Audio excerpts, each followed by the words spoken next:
Memories, sweet, sweet memories. I was his little queen. He was my king. Good times and good old days and sweet, sweet memories.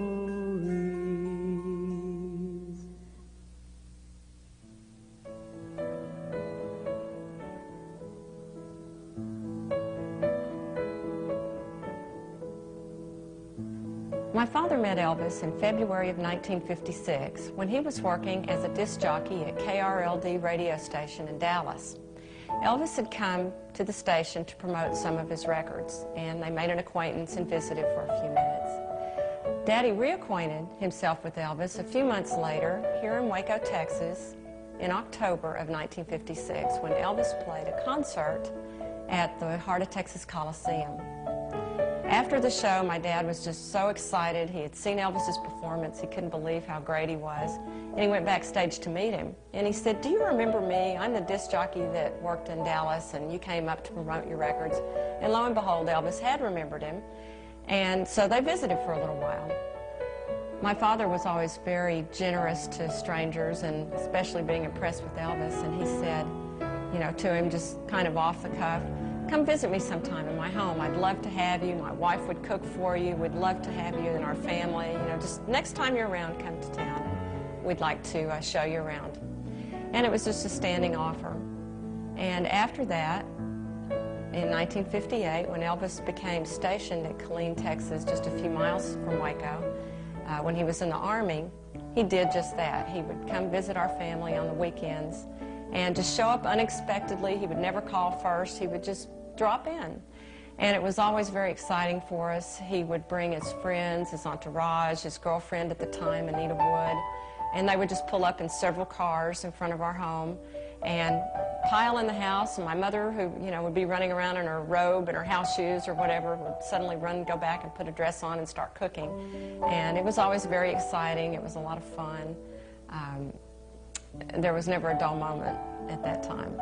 Also at that time, the word got out that Elvis Presley was staying at our home sometime, and so our phone number was unlisted after that so that people couldn't call us at all hours of the day asking if Elvis was there. And we would just look out the window at times and there would be teenagers standing across the street just staring at our house, or a big mob of teenagers would come up to our house demanding to see Elvis when they thought he was there. So we felt like we were on stage a lot of the time, and we also felt that we were there to protect Elvis and keep the elements away from him that made him so nervous at times, unless he wanted to go out and sign autographs, and then we would be right at his side. So it was a very exciting time in his early career. When Elvis would come visit and listen to the new records that my father had bought for him, he would sometimes fix on one record and he would play it over and over and over to almost to the point of just saying, "Please turn it off, we've had enough," you know. And one of the records that he liked at the time was called "Happy Birthday Baby." And he sat down at our piano one day, at my piano, rephrase that, and played that song. And he and Anita and my father sang it, and they just had a ball. Elvis loved that song, and he played it over and over with my dad and Anita providing harmonies, and he would change up the song a little bit to make it sound different, and he loved to do that. And Daddy was able to actually get him on tape singing that, which is great, and we got home movies of him playing our piano, sitting in our living room at our house in Lasker. And that was just great. I mean, there were people there having a good time. My brother and I were there as little children, and Elvis was just having a good time. He would, he loved to eat little sweet pickles, and he was eating some sweet pickles and at the same time kissing me on the cheek. And I'll just never forget that. It was really interesting, you know, the smell of the sweet pickles, Elvis, and these bright lights shining on my face as a little child. It was really funny. And so we got some of these things on tape, some of these really nice shots. We have pictures of Elvis, movies of Elvis sitting in the pink and black den that my father built for him. And in one of those shots, he's smoking a cigar. And that was another thing that my father always had for him in the room. Daddy had a little glass cigarette box that everybody used to in the 50s. I guess they kept them on their coffee tables and they would be full of cigarettes. Well, Daddy would put Elvis's cigars in there, and no one would smoke them until Elvis came. And he always enjoyed that special touch that we had there for him in our house. There was a story, too, about my folks were just sitting around the dinner table one afternoon, after lunch, I believe, and Mother had a pot of beans on the stove that she was preparing for dinner that night. And a knock comes on the back door, and they open it up, and there's Elvis and his mom and dad and Anita. And they were on their way from Fort Hood to Fort Worth to see a movie. And my folks were just shocked. You know, here they all were together. They just showed up on their doorstep. And they walked in, and they made them at home, you know, made them feel at home as usual. And Daddy asked if any of them were hungry. And Elvis was on kind of an unusual schedule. You know, he would sleep all day most of the time and be awake in the night. So I think he had just gotten up maybe an hour before that, and he was hungry. And so Daddy said, can we go to the store? We'll get you a steak. We'll get you whatever you want. You know, just tell us whatever you want, and we'll go get it. And he said, well, what's in that pot over there on the stove? And that was the beans that my mom was cooking. And she kind of sheepishly said, well, I'm cooking some beans for dinner. They're just some pinto beans. And he walked over to the stove, and he pulled up the lid of the pan, and he looked in there, and he goes, oh, that smells good. Can I have some of those? And she said, sure, you can, you know. So she served up beans for the whole group of them, and they visited, they ate, and then a couple hours later they were back on the highway going to Fort Worth to their movie. So I thought that was a really interesting, sweet story. When Elvis was at Fort Hood and he started coming to our home more often, my dad decided to turn a little portico that we had on the side of our house into a den or a stereo room. And so that's what he did. And he decorated it in Elvis's favorite colors because he wanted it to be Elvis's little den and room, and, you know, whenever he would come visit. And so Daddy put black and white carpeting, kind of a speckledy looking carpet on the floor. And there were bookshelves in there along one wall, and they were painted in Elvis's favorite colors at the time, which were pink and black. And Daddy bought glasses and, you know, drink glasses and iced tea glasses and things that were in those colors. We had the whole thing decorated. Daddy even bought a stereo. It was a hi-fi stereo, what we used to call a hi-fi. And it was black lacquer, real shiny black, that matched the shelves in the room. And so he put that in there, and every time Elvis would come, Daddy would have the latest 45 singles out so that Elvis could sit and enjoy them. Elvis loved to listen to all the latest music. It inspired him. He loved to hear the new artists and just had a ball with it. He loved singing all the songs that were out, that were popular. He would do anything but his own songs. I think he was maybe a little, I don't know what the word would be, maybe sheepish about performing them outside of the stage setting. So he liked to perform other people's music when he was at our home. Elvis loved this room. This was his room. My dad built it for him, and this is where he stayed. He played music in here. We partied in here. I can remember all the excitement. I've never experienced any excitement quite like the times when Elvis was coming here. His girlfriend at the time was Anita Wood, and I thought she was an angel. She looked just like I would think an angel would look. And Elvis, I can't say anything about him other than that he was some being on a far-off planet almost, and so great was his presence, his magic of being here. It was just a wonderful experience. I didn't fully comprehend it, of course, but it was a very special experience just being here with Elvis and friends and family.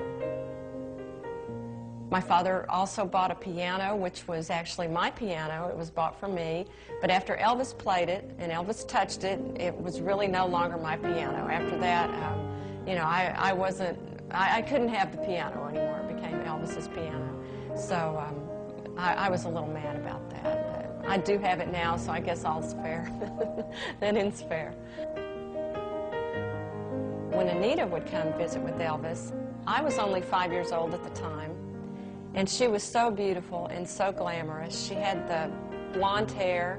She would always wear the most beautiful, sexy clothes, and I was so enamored with her. And I would do anything to get Anita's attention. I liked Elvis, but Anita was really my idol. And I would do anything to get her attention, and I remember one day, I finally, after it seemed like hours to me of trying to persuade her to come outside and look at something, she finally came outside with me to our patio. And I really don't even remember now what I was showing her. Maybe it was a drawing on the sidewalk that I had made, or maybe I wanted her to teach me how to play hopscotch. I really don't recall. But I do recall that she did come outside and gave me her full attention while I talked to her and told her or showed her whatever it was I wanted to show her. And I was so impressed by that, and I always held Anita in just admiration because she was such a nice lady. I was 2 years old when Elvis was coming to our house here, where we sit here in Waco, Texas. This is the room that was built for Elvis. I can remember Elvis calling me Reddy Kilowatt. It's strange that after 39 years I can still remember that, but there was such an excitement in the air, such an energy level when Elvis would come to the house. That remembrance has never left me. I can almost recreate it to this day. Elvis was fascinated with my fascination with light bulbs and light in general, and it's the name Reddy Kilowatt. He referred to me always as Reddy Kilowatt. It was never Dana, always Reddy Kilowatt. When Elvis would visit our home, he would always come to the back door because he felt like he was one of the family. One Sunday afternoon, I can remember standing near a window at the back of our house, right behind our back door. My brother Dana and I had a little table there that we used to sit at and color pictures, and we would sit there for hours and draw and color and read. And I was sitting there one day, and I looked up out the window, and there came a huge black limousine or a Cadillac. I'm not sure exactly what it was, just a huge black car pulled up to the side of our house near our back door. And I ran screaming through the house. I just hopped up out of the chair and ran screaming, "Elvis is here! Elvis is here!" And it was true. About 3 or 4 cars pulled up behind him, and a whole group of people came up and visited us for the rest of the day. But I will never forget that. And it was so funny because every Sunday afternoon after that, for several weeks, I would sit by that window and just look out the window to see if a black car pulled up. We never knew who Elvis was going to bring over to our home. Sometime it would be Army buddies with their girlfriends or their wives. It could be his entourage. It could be his family. It could be his cousins, just anyone. It was always a surprise. Daddy was able to get some of these people captured on film. Back then there was no narration to the movies. There was no sound. So years later, Daddy went back and narrated some of the films so that we do know now who some of the people were in the movies. In one shot, we've got Elvis visiting with Anita, and at that time he brought another couple with him, a man in an Army uniform and his wife or his girlfriend. And it was funny because Elvis felt self-conscious when Daddy would put the camera on him. Since he didn't have a script with lines that he'd learned to say, he was just being himself, and he would always feel a little self-conscious and maybe make a wisecrack or two, or, you know, get the camera off of me, sort of thing. So Daddy knew this, and to try to make Elvis more comfortable and to make his friends more comfortable, Daddy would put the camera on the other people in the room. And as a result, he actually got more footage of Elvis's friends than he did of Elvis. He didn't want the friends to feel left out, and he didn't want Elvis to feel uncomfortable. So being a true friend, he did what he thought was best. And even though he really wanted more footage of Elvis, he shot pictures of Elvis's friends. So we have a lot of that on our home movies too. And it was good that Daddy did have time to go back in later years and narrate some of this so that we would know a little bit more about what was going on. Gladys, Elvis's mother, when she would come visit with Elvis, would often go with my mother to the grocery store so that they could pick out Elvis's favorite foods. And one of his favorite foods was bacon. and he would eat a whole pound of bacon all by himself, but it couldn't be undercooked. It had to be burnt. And so that's the way Gladys showed my mother how to cook this bacon for Elvis, and that's the way Mother would serve it to him. And no one else would eat it. When Elvis's entourage was there, they had to have steaks and more exotic, expensive foods, but Elvis was very basic. He liked country cooking, cornbread, greens, beans, and bacon. He was happy. And, of course, peanut butter and banana sandwiches. He loved those. Daddy called my Uncle Louie and asked him if he could bring Elvis over, if Louie could get the family together, and if they could have a barbecue and a picnic out on their big patio that they had. And Louie was just beside himself. He was so excited. He called up the family. They got it set up for about a week later.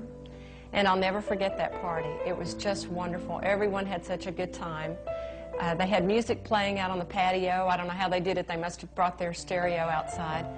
And Elvis danced with all my cousins. He signed autographs. He just had a wonderful day. They made hamburgers, which was another one of his favorite foods, which he really enjoyed.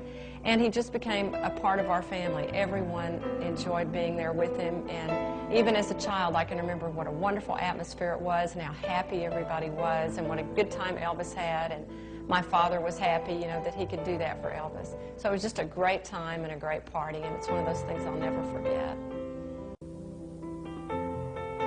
Elvis, as you know, was very close to his mother Gladys, and when she passed away, that was very devastating for him. And my father sent a telegram consoling him after her death.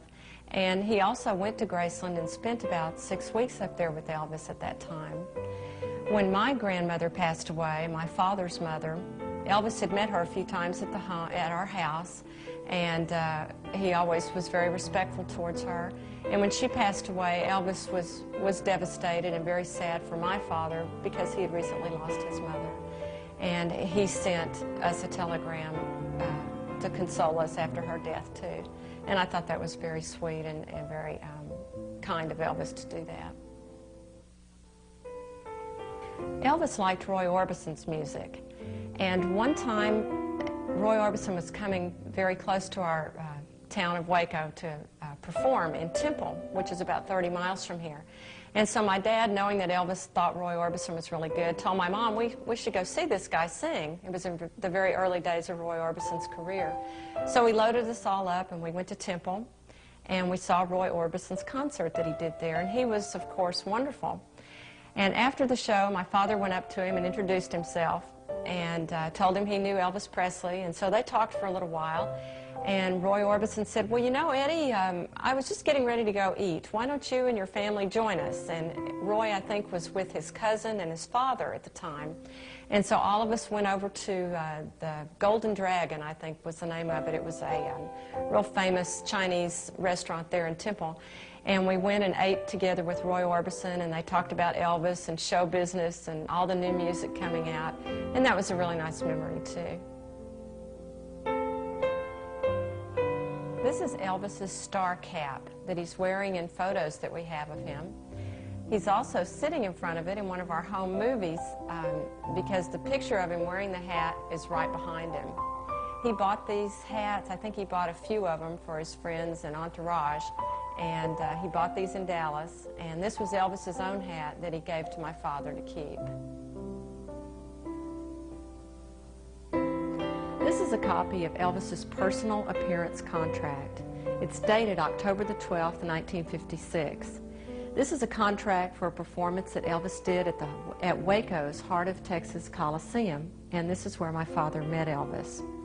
In the contract, it says that Elvis was paid $5,000 for his appearance, and the tickets for the show cost $1.50 to $2. The contract is signed by Colonel Parker at the very bottom. There you go.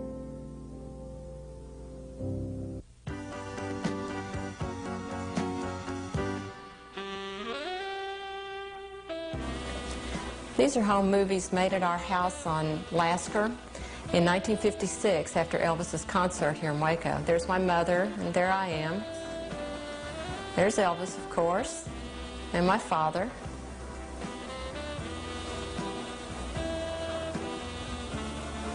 Some of the guys in the pictures are wearing the star caps that Elvis bought in Dallas. There's one, and there's another one, and another one. That one's a little different.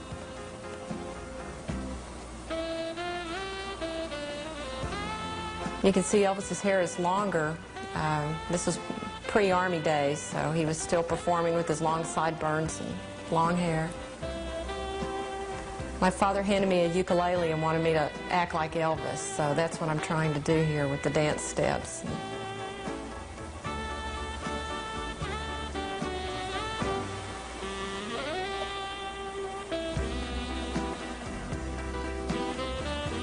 There's Elvis shaking his feet to the music, trying to show me how to do the dance.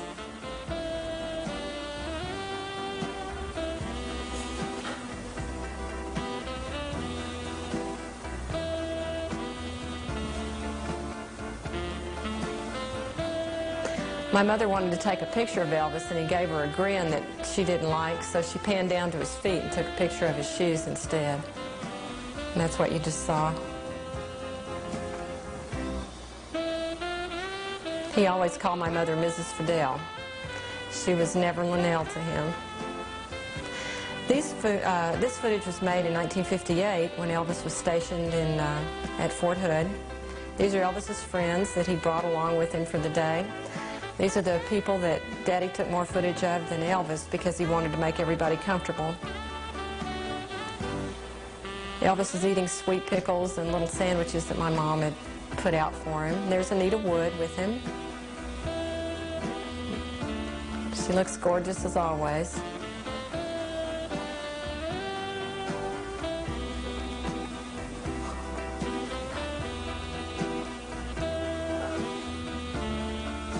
There I am with Elvis giving me a big kiss with a mouthful of food and a pickle in one hand. My dad kept saying, "Go over there close to Elvis so you can be in the picture." And he had these bright lights shining on us that they used to use back then for home movies. Yeah, and Daddy said, "Wave at the camera," and Elvis says, "Yeah, wave at the camera," and so he waves.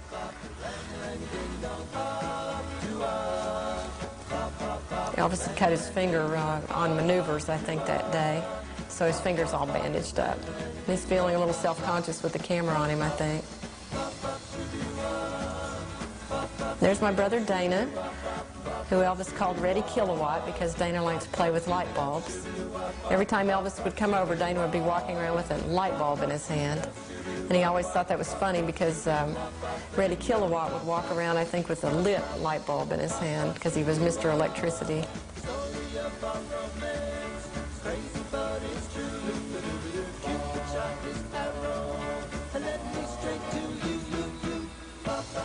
This is Elvis playing our piano and singing. This is where he's singing Happy Birthday Baby, I believe. And we've got that on audio tape. There's Elvis sitting in front of the photograph with the star hat on. And Anita. This was the pink and black den that Daddy had made for him. And Elvis is smoking one of his cigars.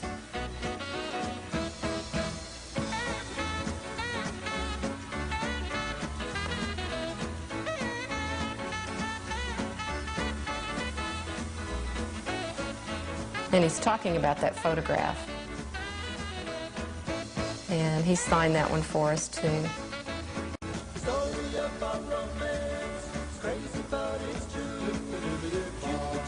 I don't think I need to narrate that.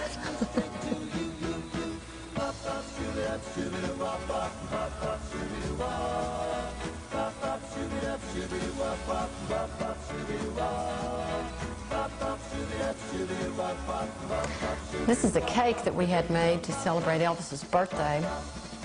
It had Elvis on there with his guitar, and there was a hound dog down there. And there I am, waving at the camera again.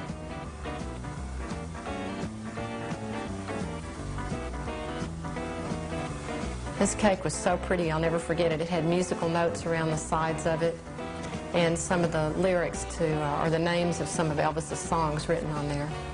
It was really neat. All right, this looks like a party celebrating an award that Elvis got from a local fan club. I think it was the Texas chapter of the Elvis fan club.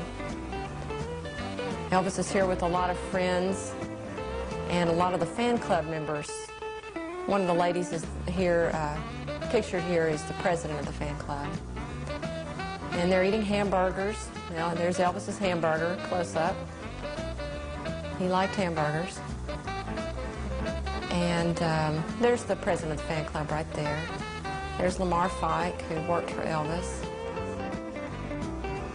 And Elvis has received an award this night, and he holds it up in a little while and shows it off. I think he's pretty proud of it. There it is. There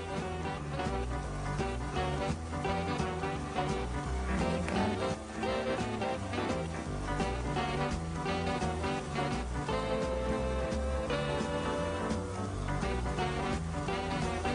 I think everyone was getting up and making little speeches about the night or about Elvis or something.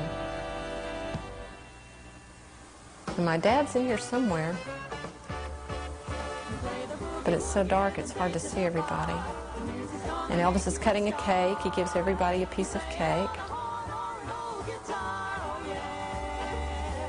passing it around. He's wearing a pretty fancy shirt there and skinny tie, very fashionable.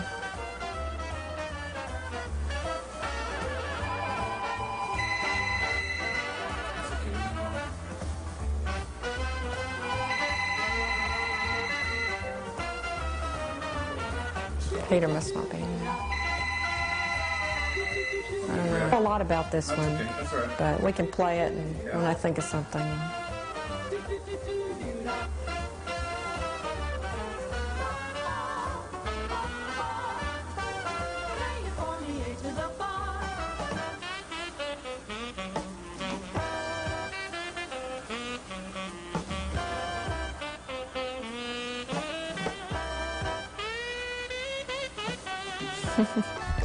Elvis is dancing.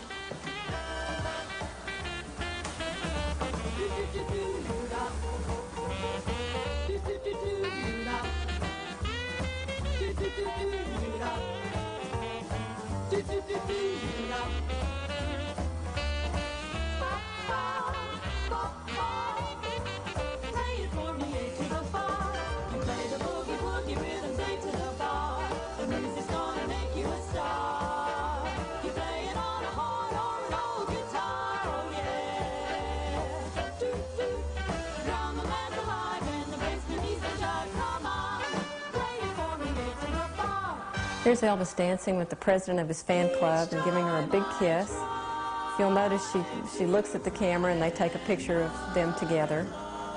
Elvis liked to make everybody happy. He was a really nice guy, and he liked to pose with his fans for their pictures, and they liked it too. I'm sure they're still talking about it.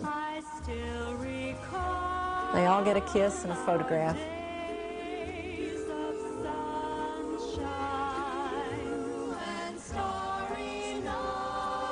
See, they're posing there.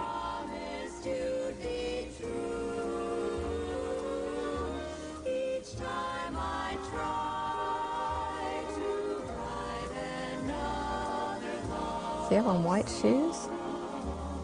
Yeah.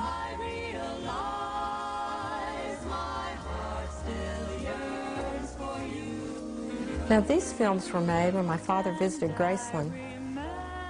He stayed for about 6 weeks, and this was after Gladys had passed away. This is Dee Stanley, Dee Presley. You can see that's Vernon's wife. That's Vernon's wife, Dee. Some of these people are Elvis's relatives. It was in the wintertime, and so there, you can see people are wearing coats and the trees are bare. And this was looking out of the driveway, I think, there at Graceland. There's Dee again, and she's posing, kind of modeling for the camera.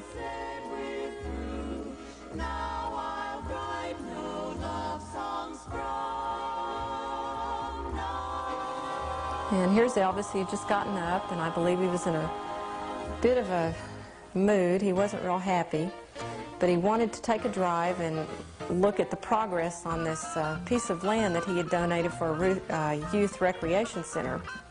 So he was telling everybody about it, and they drove probably for about an hour. And they get to the place where this recreation center is supposed to be, and the sign's fallen over. And Elvis just thought that was hysterically funny, that he had built this place up, you know, here was going to be this youth center, and he had given the money for it, and they get there and the sign's not even standing. And he just thought that was hysterical. So he and his guys got out there, and they tried to lift it, and they couldn't. It fell back down, and that was even funnier. And then some other guys came along and helped him, and I don't know if they ever got it to stand that day or not, but that really brightened his mood. He thought that was pretty funny. And here they are in the car going back, and there's Anita.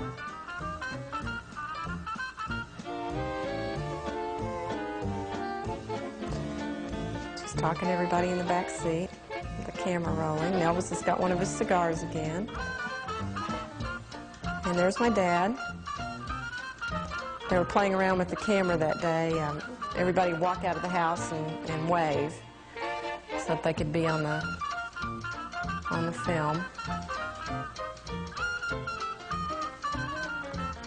There's my dad again. He said they were all just acting goofy for the camera. I believe that's David Stanley riding the tricycle there.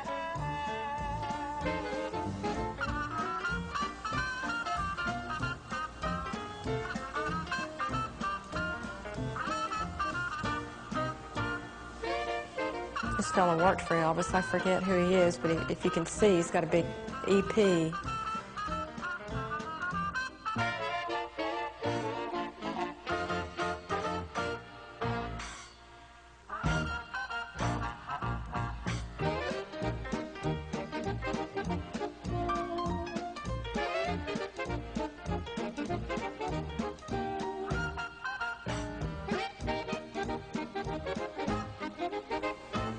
Here's my dad again.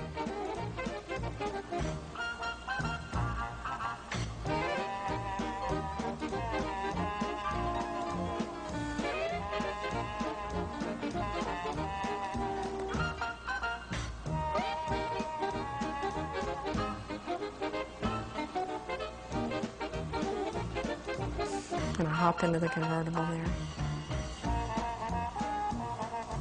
And there's Elvis coming out of the house.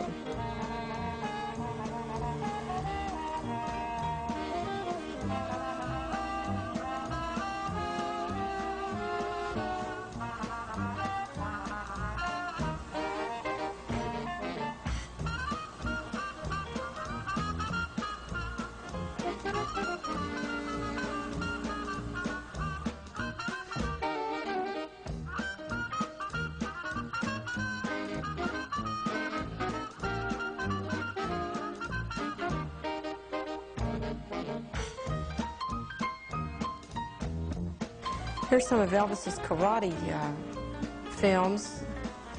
He took karate for several years and really enjoyed it. He got very good at it too. These are just different people sparring, and some Elvis is in some of this. It's a little dark, so it's hard to tell which one he is.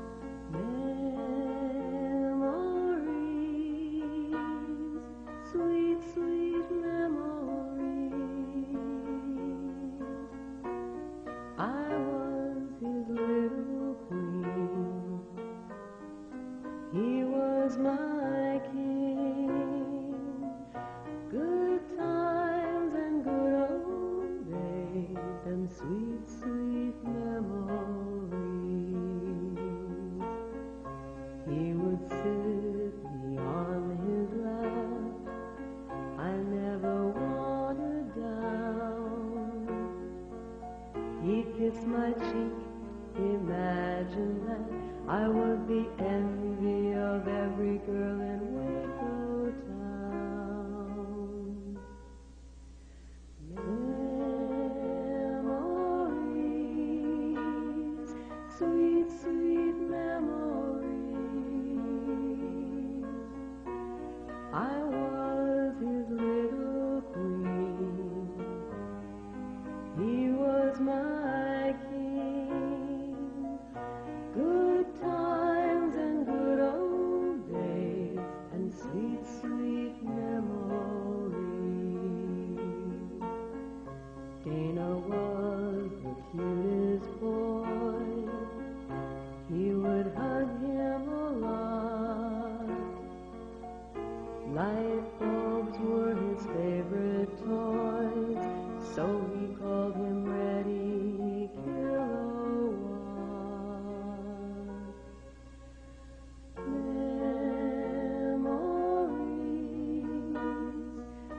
sweet melody.